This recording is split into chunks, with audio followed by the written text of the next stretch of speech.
Hello friends, welcome you all. My self RC sir. यदि आप IIT JEE की तैयारी कर रहे हैं और मैथमेटिक्स में किसी भी प्रकार की कोई प्रॉब्लम आ रही है, और प्रॉब्लम कैसे पता चलेगा कि नंबर नहीं आ रहे टेस्ट में? सीधी सी बात ये की है ना सबकी। तो आप देखो, नंबर आने में दो चीज़ें बहुत इंपॉर्टेंट होती है कि अगर आपके पास कॉन्फिडेंस है तो जो क्वेश्चन थोड़ा बहुत आपको नहीं आता वो एग्जाम में हो जाएगा, और कॉन्फिडेंस नहीं है तो जो क्वेश्चन थोड़ा बहुत भी नहीं आता ना तो वो क्वेश्चन भी गलत हो जाएगा। तो इसलिए इसलिए आपके पास कॉन्फिडेंस बहुत ज़्यादा मैटर करता है मैथमेटिक्स में। तो क्यों? क्योंकि हर क्वेश्चन में आपको कैलकुलेशन करना है अलग से। तो अब ये सर लाएं कैसे? तो इसको लाने का एक तरीका है, जो बेसिक पार्ट है वो आपको बहुत अच्छे से आना चाहिए, जहां पे फंडामेंटल्स यूज होते हैं। तो बेसिक मैथ्स बहुत अच्छे से आनी चाहिए, तो फिर आप कोई भी टॉपिक हो वहां पे फंसेंगे नहीं, और वो कॉन्फिडेंस आपके पास हमेशा। सर हम तो सर मेरे पास बहुत कॉन्फिडेंस है, उससे नहीं होगा बच्चे। वो बेसिक चीजें हैं और वो बेसिक थॉट प्रोसेस आपको आना चाहिए, तब आपको कॉन्फिडेंस आएगा और फिर आपके नंबर अच्छे आ जाएंगे। तो इसलिए अगर ये देख रहे हो तो बिल्कुल, और ये जो टॉपिक्स मैं बता रहा हूँ तो ये इसी टाइप से मैंने डिजाइन किए हैं कि बच्चों में कॉन्फिडेंस आए। जैसे अपना आज का टॉपिक है हार्मोनिक मीन। अब हार्मोनिक मीन मैंने अर्थमेटिक पढ़ाया है, ज्योमेट्रिक पढ़ाया, मैं एक दिन में सब तीनों को खत्म कर सकता, पर मैं इसलिए बता रहा हूँ कि आपने एक चीज सीखा एम में, हर एम जो अर्थमेटिक मीन था उसमें सीखा, फिर उसको अप्लाई किया आपने जीएम, वहां पे और देखा कि हाँ ये सही होता है।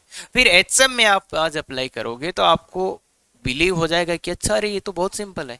तो इसलिए बच्चे इस टाइप से डिजाइन किए गए हैं कि आपको और चीजें याद कैसे रहती, कि एक चीज आपको याद है दूसरी चीज याद कैसे होती है, कि कैसे, ठीक है क्या? तो वो ध्यान दें। तो रेफरेंस से ही चीजें याद रहेंगी 2 साल के लिए, अदरवाइज ये लेक्चर देख लो, इसमें क्या, इसका लेक्चर देख तो उससे फर्क नहीं पड़ता कि रेफरेंस आपके कितने अच्छे बनाए आपने, वो ही काम आएगा। और मेन चीज यहाँ पे है वे ऑफ थिंकिंग, साथ में डीपीपी और लाइव क्लास मिलता है आपको। क्लियर है? आगे चले? बिल्कुल सर। हाँ तो देखिए, हार्मोनिक में इफ, ये सेम डेफिनेशन थी क्या? If three terms are in HP then middle term is called harmonic mean of other terms. Same AP में थी, सेम जीपी में थी। तो अब मुझे बताओ H M of A and B का एच एम चाहिए, तो ए और बी, इसके बीच में देखो, ए बी और इसके बीच में इसका एच एम आएगा, तो मैं उसको एच मान लिया। तो अब अगर है ये बीच वाले को इन दोनों का एच एम बनना है, हार्मोनिक मीन बनना है, तो कब होएगा? जब ये तीनों किस में होंगे? एचपी में। अगर तीन नंबर्स एच में है, एचपी में है, तो इसका कंडीशन जानते हैं क्या? अगर ए बी सी एचपी में है तो इसका कंडीशन क्या होती है? बी बराबर two A C upon A plus C. यही होता है क्या बच्चे?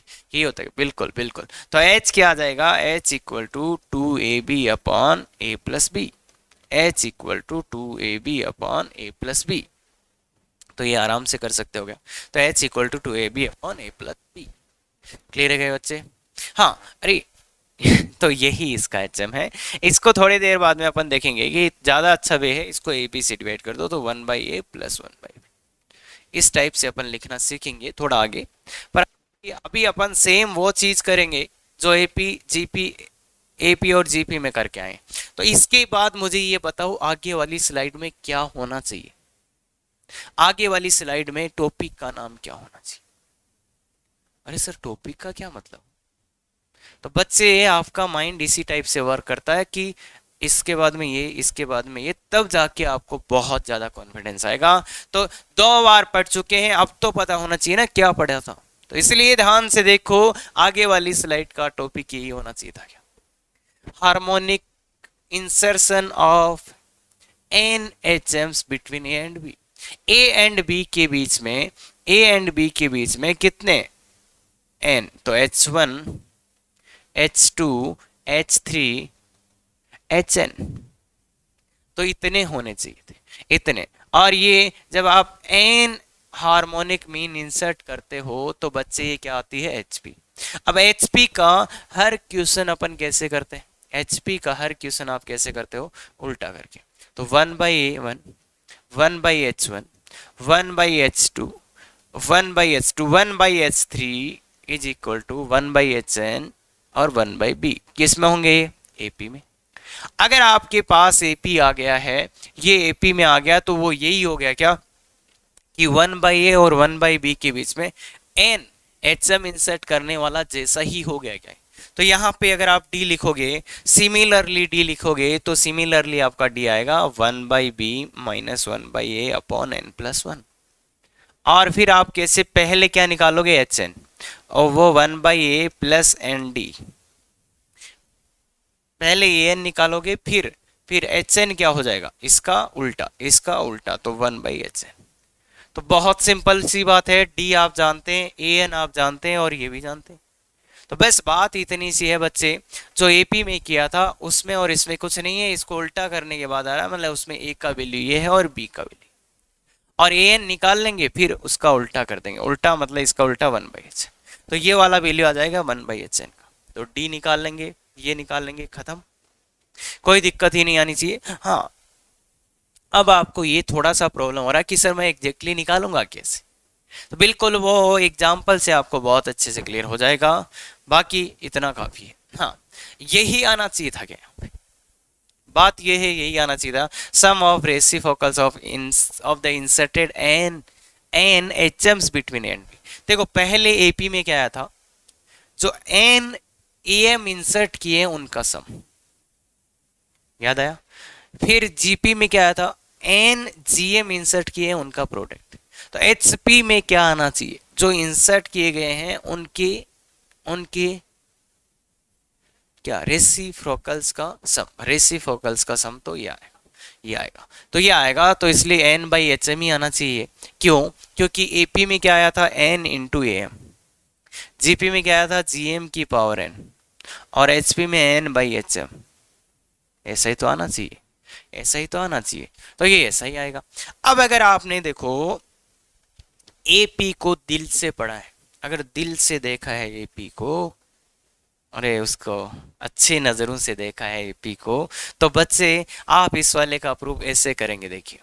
तो ए बी, इसके बीच में H1 H2 H3 HN, ये इंसर्ट करने, और ये पता है अपने को ये HP है, कुछ नहीं देगा अपने को, HP है तो उल्टा कर दो, 1/a 1/H1 1/H2 1/H3 1/HN और 1/b, ये AP आ गया। तो अब अपने को किसका सम चाहिए, इनका सम चाहिए। देखो इस AP के इन टर्म्स का सम चाहिए, इन टर्म्स का सम चाहिए, तो देखो तुम लगाओगे n/2 a plus L, first term इस AP का 1/H1, लास्ट टर्म 1/HN, ये लगाओगे, और ये लगाओगे, और आपने दिल से AP पढ़ा है, दिल से AP पढ़ा है, तो आप ये बोलोगे sir 1/H1 plus 1/HN is equal to 1/a plus 1/b।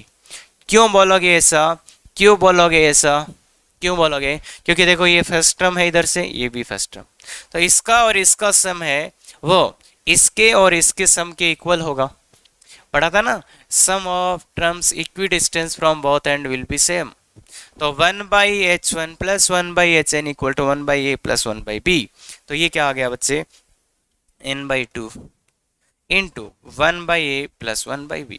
तो यही आपका आंसर है, बस इसको सिंप्लीफाई करते रहो, n/2 ab upon a plus b। तो ये, और इसको थोड़ा और अच्छे से लिखोगे तो n/2ab upon a plus b। तो ये आपका वो आ गया n/hm, बिल्कुल। तो इतना जल्दी आप कर सकते हो अगर आपने एपी को ध्यान से पढ़ा है तो इसलिए बच्चे वो सब चीजें आप समझ जाओगे आराम से, बस जो पढ़ाया गया उसको अच्छे से कर लेना। और ये चीजें इतना आसान है याद रखने में कि बहुत ही सिंपल सी है, और क्या पूछेगा वो भी पता रहेगा अपने को, कर सकते हैं। अगले वाला स्लाइड में क्या मिलना चाहिए आपको, क्या बात कर रहे हो सर, बस मिलना चाहिए, यही मिलना चाहिए था क्या, ये क्वेश्चन तीनों में किया है, और इसलिए कि बेसिक तो एटलीस्ट क्लियर रहे अपना, बेसिक तो एटलीस्ट क्लियर रहे, तो कोई भी अच्छा। तो insert 4 4 AIIMS between 2/3 and this, मतलब क्या है 2/3 और 2/13, इसके बीच में कितने, H1 H2 H3 H4। तो उल्टा कर दूंगा, उल्टा कर दूंगा, उल्टा कर दूंगा, तो 3/2 1/H1 1/H2 1/H3 1/H4। 13/2, ये AP आ गया, ये HP था, ये AP आ गया। तो ये सेम टू सेम ही हो गया क्या कि AP में 4 AMs इंटरसेक्ट करना, बस उनका उल्टा करना है। तो D का वैल्यू क्या आएगा, D का वैल्यू दिस माइनस दिस, तो 13/2 माइनस 3/2 अपॉन n+1, n है यहाँ पे 4, तो 4 + 1 5। तो ये कितना आ रहा है बच्चे, देख तेरा 10/2 5/5, तो D का वैल्यू 1 आ गया, D का वैल्यू 1, D का वैल्यू 1 आ गया। और AN अगर मेरे को निकालना हो तो AN का वैल्यू मुझे पता है 1 बाई मतलब कि A+D। अब यहाँ पे A का वैल्यू है, AN निकालने की बात कर रहा हूँ, तो A है 3/2 प्लस N इंटू D का वैल्यू 1 है, तो ये आ गया AN का वैल्यू है। तो अगर A1 निकालना चाहता हूँ मैं, तो A1 के लिए 1 डालूंगा तो ये 5/2 आ जाएगा, प्लस है भाई यहाँ पे। और A2 निकालना चाहता हूँ तो वो आ जाएगा 7/2, A3 9/2, A4 11/2। और अगर H1 निकालना चाहता हूँ तो इसका उल्टा 2/5, ये H2 2/7, H3 कितना 2/9, और H4 2/11। बस खत्म, बस खत्म। तो A1 मतलब देखो उल्टा करा और AM निकाल लिए, उल्टा करा और AM निकाल लिए, उसके बाद उनके उल्टा कर दिया, खत्म, HM आ गए। तो इसी टाइप से अपन कर सकते हैं बच्चे, आराम से देखोगे तो कोई दिक्कत नहीं आएगा। तो ऐसा हमेशा ही किया क्या अपन ने, ऐसा हमेशा ही किया क्या क्या कि HP का कोई भी क्वेश्चन ऐसे ही सोल्व किया गया उल्टा करके। और दूसरी चीज, ये लैंग्वेज समझ में आ रही है क्या, इंसर्ट फॉर HMs बिटवीन, ये लिख दे या फिर ये लिख दे, या फिर क्या लिख दे, ये वाला लिख दे, find four numbers between this and this such that resulting sequence is HP। तो सेम ही चीज है क्या, ये सेम ही चीज है क्या बच्चे, बिल्कुल सर, क्लियर है। तो चलिए ये वाला तो बच्चों वाला क्वेश्चन है, खुद से कर लो, जल्दी से कर लो। H be the harmonic mean of A and B, then find the value of this. तो एच पी क्या है, हार्मोनिक मीन। तो एच हार्मोनिक मीन है, तो 2AB अपॉन A+B। बस इसका वैल्यू चाहिए तो थोड़ा अच्छा कर लेते हैं। H कॉमन ले लो, 2AB एलसीएम ले लो, तो ऊपर A+B दिखेगा शायद, -1, वैल्यू डाल दो, वैल्यू डाल दो, वैल्यू डाल दो,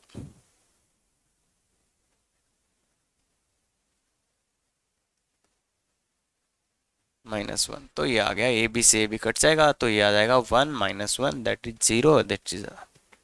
तो ये तो बहुत ही बेसिक क्वेश्चन था बच्चों वाला, कर सकते थे क्या इसको, तो अरे आराम से। हाँ तो बिल्कुल, अब बहुत ही सुंदर क्वेश्चन आ रहा है आपके पास। If n AMs are inserted, n AMs this are inserted between A and B and n HMs are inserted between A and B, A and B के बीच में n AM डाला और n ही HM डाला, तो फिर पूछ रहा है इनका वैल्यू क्या होगा। तो बच्चे इसको करने के दो तरीके हैं अपने पास, इसको करने के दो तरीके हैं। पहला तरीका, और वो आप कर लेना, अच्छे से करके बताओ। दो तरीके हैं, पहला तरीका आप खुद से करो कि क्या क्या चाहिए आपको, A1 चाहिए, A2 चाहिए, HN चाहिए, HN-1 चाहिए, क्या ला सकते हैं, बिल्कुल ला सकते हैं। और देखिए इसको बहुत ही अच्छे तरीका भी बताऊंगा एक, कि वहाँ कैलकुलेशन नहीं दिमाग चलाएगा, और इसमें कैलकुलेशन। तो पहला तो ये है बच्चे, A1 A2 AN और B। तो इसमें अपने को A1 A2 का वैल्यू चाहिए, देखो ये निकालने के लिए ये A1 A2 चाहिए, तो A1 A2 चाहिए, तो अपन जानते हैं D बराबर क्या होता है, B - A अपॉन n+1, और AN क्या होता है, A + ND।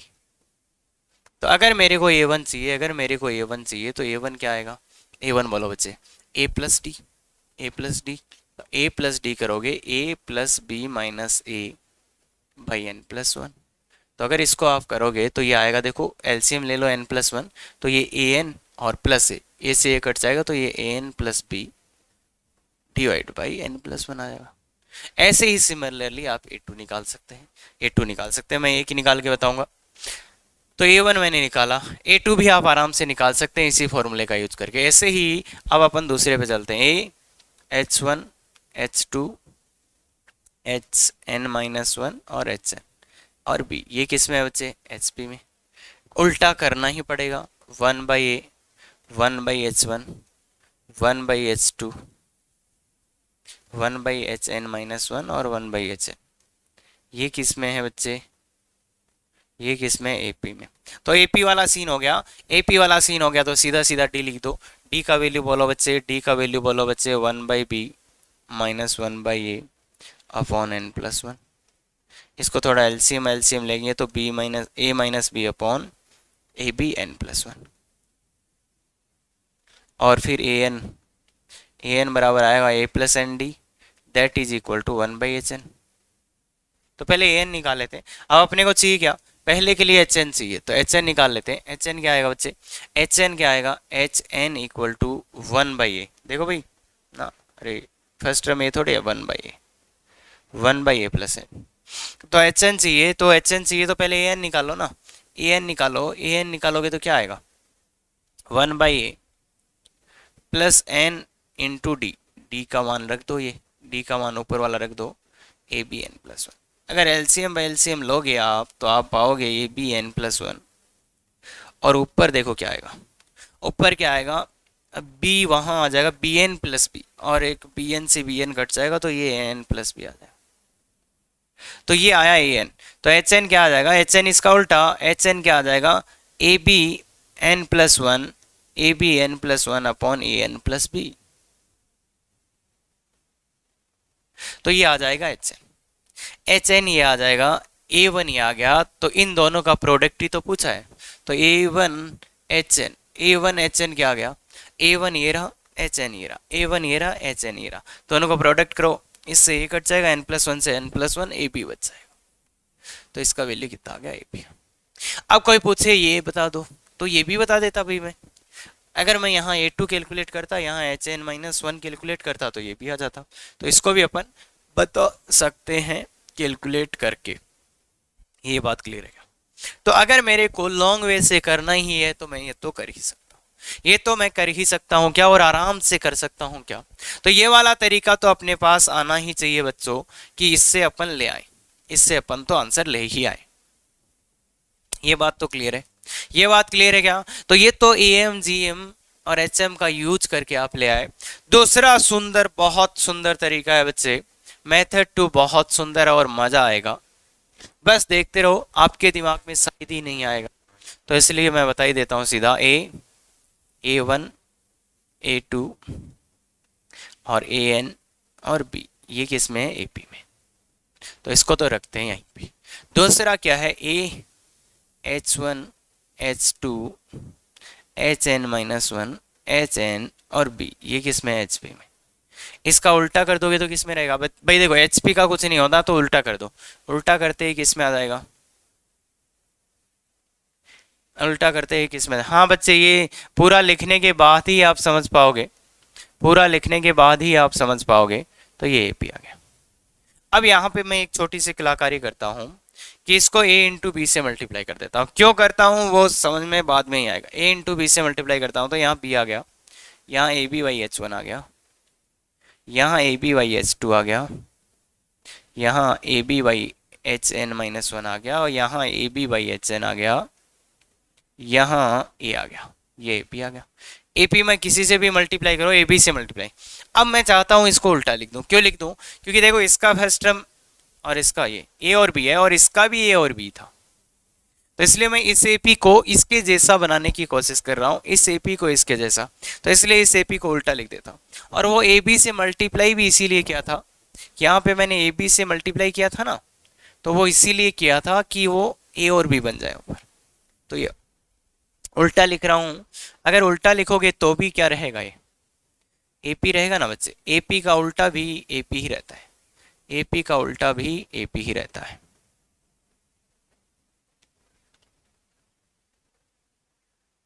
ये AP है। अब ये दो AP आपके पास आ चुके हैं, इनको बहुत गौर से देखो और दिल से इनको AP बोलो। देखो एक AP और दूसरा AP, दो AP है मेरे पास, दोनों में नंबर ऑफ टर्म सेम है, दोनों के दोनों ही AP में नंबर ऑफ टर्म सेम है, और दोनों का फर्स्ट टर्म सेम है और लास्ट टर्म भी सेम है, फर्स्ट टर्म सेम है और लास्ट टर्म भी सेम है। तो जब मैं निकालूंगा इनका D तो वो भी सेम आएगा क्या? अगर पहला टर्म सेम है, लास्ट टर्म सेम है और नंबर ऑफ टर्म सेम है तो इसका डी सेम आएगा, इसका इसका। इसका मतलब ये दोनों एपी सेम ही होंगी क्या? क्या फर्स्ट टर्म सेम है, लास्ट टर्म सेम है और एन नंबर ऑफ टर्म्स भी सेम है, नंबर ऑफ टर्म्स भी सेम है, तो जब मैं इसका डी निकालूं या इसका डी निकालूं सेम ही आएगा, सेम ही आएगा सर, सेम ही आएगा। तो सब कुछ ही सेम हो गया, तो ये दोनों एपी सेम ही है क्या? दोनों एपी सेम ही है क्या?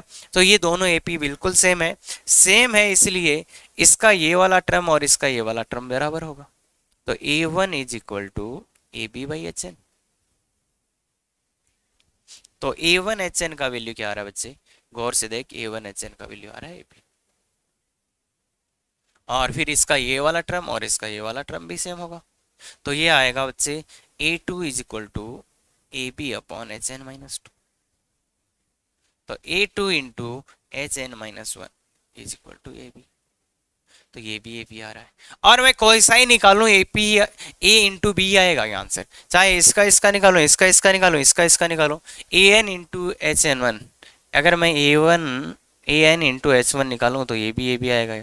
तो मतलब जो भी निकाले जाएगा वो ये भी आएगा। बस उसमें खूबी क्या होगा, यहाँ का और यहाँ का सम एन प्लस वन, भाई ये इसके करस्पॉन्डिंग ये इसके करस्पॉन्डिंग, तो इसलिए यहाँ सबस्क्रिप्ट का सम एन प्लस वन आएगा, एन प्लस वन आएगा, और आंसर ए बी ही आएगा, आंसर ए बी ही आएगा।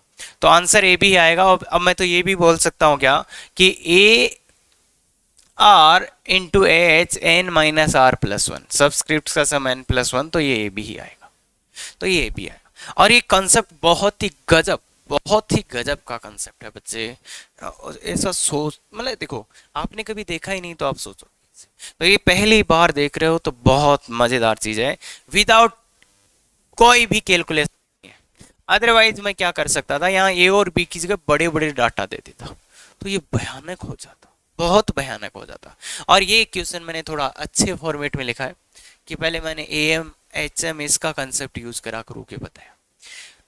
बाकी इसको मुझे थोड़ा सा सिंपल देना होता तो मैं क्या दे देता, सीधा सीधा आपको ये दे देता, सीधा सीधा आपको ये दे देता, क्या दे देता, सीधा सीधा कि ये एपी में है और ये एचपी में है, इतना दे देता। और इसका फर्स्ट टर्म और इसका लास्ट टर्म सेम है, इसका फर्स्ट और इसका फर्स्ट सेम है, इसका फर्स्ट और इसका फर्स्ट सेम है, तो फिर मैं पूछ लेता कि किसी का भी प्रोडक्ट, तो वो भी सेम ही आता। क्या बोलता मैं, इतना एम जे एम ने करके मैं सीधा इसको एपी में देता और इसको एचपी में देता, और इसका फर्स्ट टर्म इसका लास्ट टर्म, इसका फर्स्ट टर्म सेम इनका फर्स्ट टर्म सेम, तो फिर भी ये क्वेश्चन बनता है वैसे ही सेम जैसे। तो ऐसा क्वेश्चन आपको मिल जाएगा। तो बच्चे उसमें भी आप सेम कंसेप्ट यूज कर सकते हो, और वो इनफेक्ट थोड़ा इजी होगा, क्योंकि यहाँ तो ये मुझे बोलना पड़ा ये एपी है ये एचपी है, उसमें तो दिया रहेगा, तो इसलिए वो थोड़ा इजी हो जाए। तो ऐसा क्वेश्चन भी है। बाकी समझ गए क्या दोनों मेथड? नहीं सर, सही बोल रहे हो। देखो ये वाला आना चाहिए और ये वाला सीखना चाहिए अपने को। तो ये वाला तो आना चाहिए और ये वाला सीखना चाहिए, और अब दोनों को ही बहुत अच्छे से देखिए बच्चे, तो समझ जाओगे, समझ जाओगे। बहुत अच्छा क्वेश्चन था। हाँ, ये काफी ट्रिकी क्वेश्चन है, तो इसमें 5 मिनट दीजिए। क्या अपन कर सकते हैं, A is M of B plus C, तो B plus C by two equal to A, मतलब क्या बी प्लस सी का वैल्यू क्या आ गया, 2a।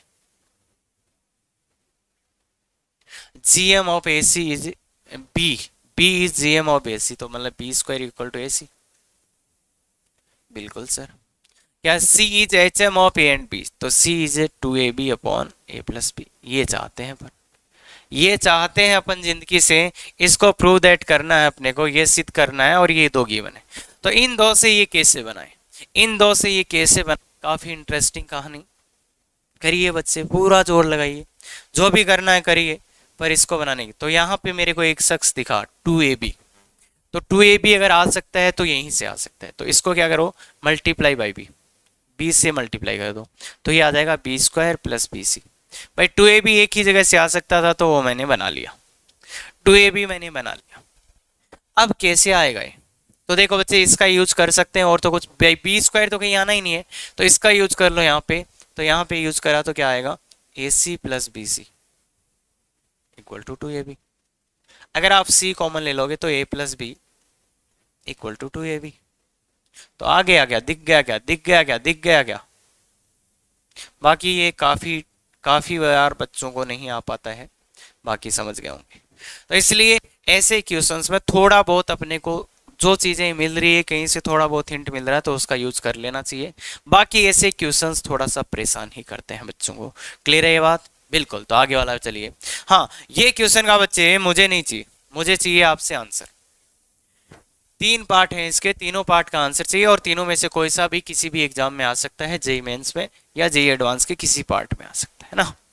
तो अब मुझे चाहिए आपको एन का वैल्यू, आंसर चाहिए। और क्वेश्चन मैं समझा देता हूँ। Find value of N in following cases if this is A M.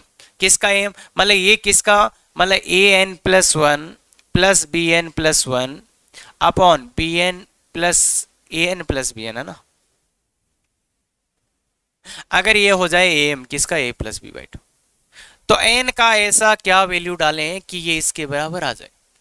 N का ऐसा क्या वैल्यू डालें कि ये इसके बराबर आ जाए। या तो इसको सोल्व करके निकालोगे तुम, यही बोला ना, ये ए एम हो जाए ए और बी का, ए और बी का A M A plus B by two होता है, मतलब ये इसके बराबर है। तो एन का ऐसा क्या वैल्यू डाले, या तो इसको सोल्व करके निकालो, सॉल्व करो इसको और निकालो, सॉल्व करो और निकालो, या फिर देख के बता दो, या फिर देख के बता दो। देख के क्या क्या आना चाहिए एन का वैल्यू, बोलो बोलो। अरे ऐसा एक एन का वैल्यू डालो कि ये इसका मान ये आ जाए। क्या बात कर रहे हो सर, कहाँ से लाए ऐसा वैल्यू? तो देखिए बच्चे, दो नीचे आ रहा है, इसका मतलब दो पक्का कैसे बना होगा, एन का वैल्यू जीरो डाला गया होगा, तो ये एक और एक दो बना होगा, तो इसलिए एन का वैल्यू जीरो। और एन का वैल्यू जीरो डालते ही सब चीजें सेट हो रही है क्या? सब चीजें सेट हो रही है क्या? अरे अपनी अपनी जगह पे सब सेट हो रही है। एन का वैल्यू जीरो डालो, ए प्लस बी बाई टू आ गया, खत्म। ओ ओई। हाँ, अब बात करते हैं इसकी। तो एच एम वाले में ये एच एम होना चाहिए, तो इसका एच एम क्या होता है, टू अपॉन क्या आता है, one by A plus one by B, यही होता है ना। हाँ हाँ, वो लिख लो, टू ए पी वाला लिख लो, एक ही बात है। बाकी एच एम जनरली ऐसे लिखोगे। तो अब आपको समझ में आ रहा होगा, अब आपको समझ में आ रहा होगा कि ये ऊपर दो बनना चाहिए। ऊपर दो कब बनेगा, ऊपर दो कब बनेगा, जब एन प्लस वन को आप जीरो डालोगे, तो N equal to minus one. और एन इक्वल टू जब माइनस डालोगे वन, सब कहानी सेट हो रही है। एन का वैल्यू माइनस वन डालते ही एक की पावर जीरो वन, और ये भी वन, और ये one by A one by B, खत्म खत्म खत्म खत्म। हाँ बताऊंगा बताऊंगा, वो भी बताऊंगा कि देखो। बाकी ध्यान से सुनो बच्चे, ये two A B upon A plus B आता, मतलब ऊपर टू आना चाहिए। तो ऊपर टू आने का एक ही रास्ता है, क्या क्या, ऊपर टू आने का एक ही रास्ता है कि इसका जीरो वैल्यू डाला जाया होगा, तो ये एक और एक दो आया होगा, तो वहाँ ठीक है। अब ये आना चाहिए इसका, तो A N plus one plus B N plus one upon A N plus B N. इसमें क्या डाले कि ये रूट ए बी आ जाए, मतलब ए बी की पावर वन बाई टू आ जाए, मतलब कुल मिला के ए बी की पावर वन बाई टू।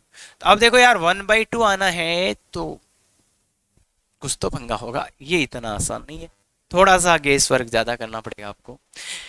तो क्या डाला जाए कि आ जाए, तो इसका मतलब क्या है कि दो दो तो नहीं आए, इसका मतलब ना तो जीरो डालना ना ही माइनस एक डालना।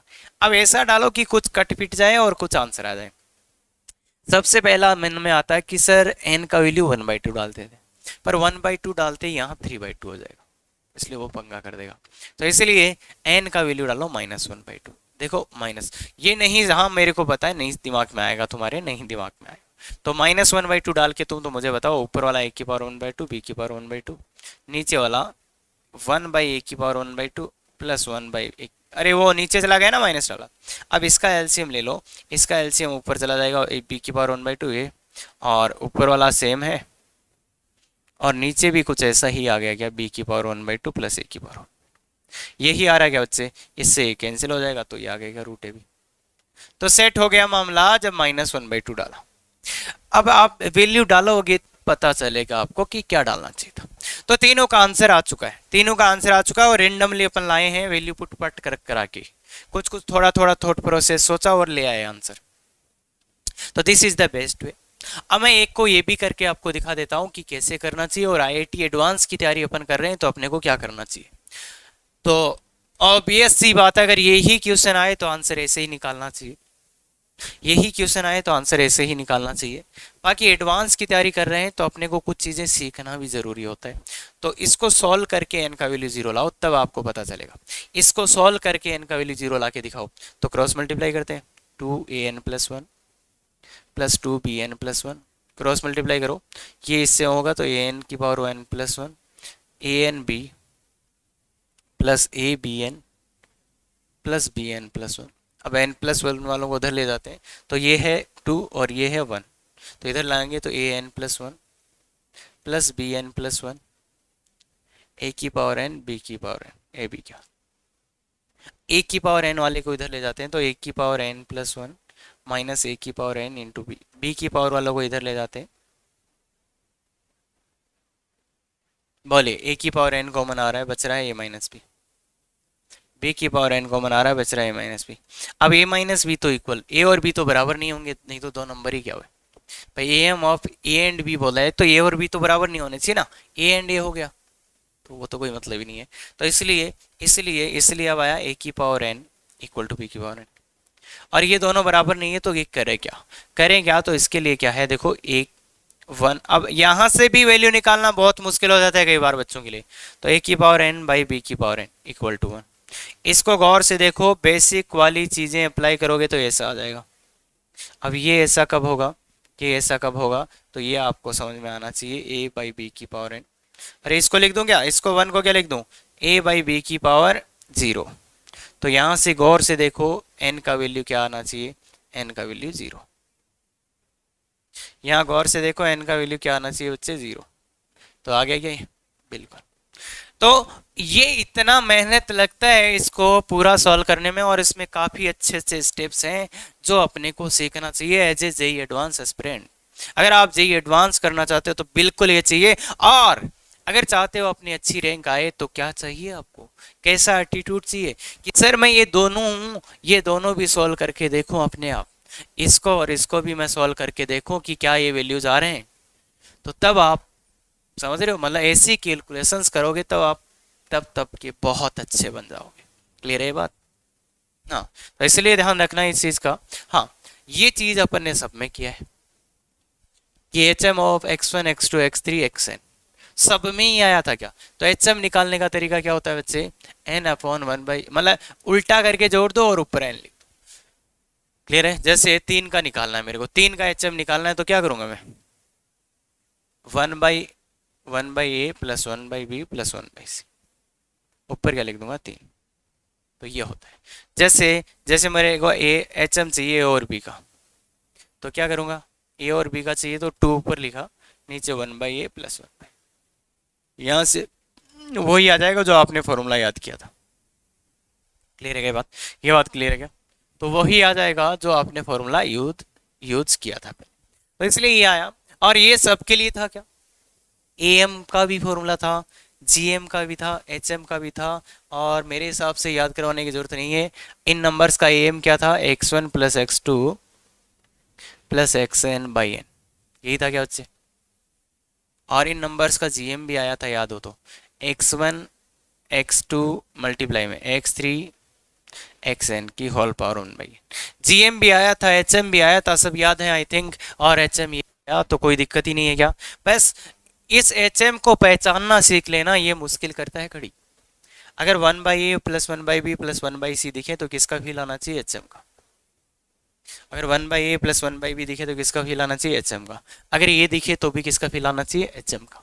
बस इतनी सी बात क्या आप याद रख सकते हैं, बिल्कुल रख सकते हैं, और अच्छे से रखेंगे क्या, बिल्कुल रखेंगे सर, कोई दिक्कत सर, थोड़ी सी सर वो वाला किस्म तो नहीं समझ में आया, बिल्कुल बच्चे आराम से देखो, दो बार देखो, उसी वीडियो है, वापस आप घुमा के देख सकते हो ना। और बात ये ना, अगर बहुत अच्छे से समझाया जाए, बहुत ज़्यादा अच्छे से टाइम लगा के, ये वो तो उस टाइम फिर बच्चे को सोचने का तरीका कम हो जाता है, तो ऐसे बच्चों के फिर जे एडवांस में नंबर कम आ जाते हैं, ये फैक्ट है।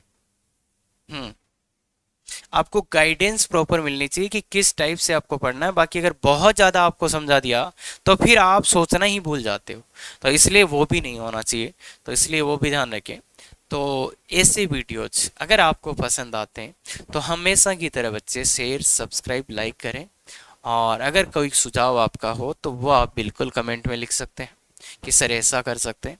बाकी ये वीडियोज भैया 5 साल ऑफलाइन में पढ़ाने के बाद और वो भी कोटा सीख कर बहुत अच्छे से कोचिंग्स में पढ़ाने के बाद कि मैक्सिमम रिजल्ट कैसे लाया जाए, तो उसके बाद ये वीडियोस बनाए जा रहे हैं। क्या सीक्वेंसिंग होना चाहिए, क्या बेटर कि बच्चे का दिमाग डेवलप हो पाए, तो उसके लिए बनाए जा रहे हैं। तो thank you very much, effective तैयारी करो।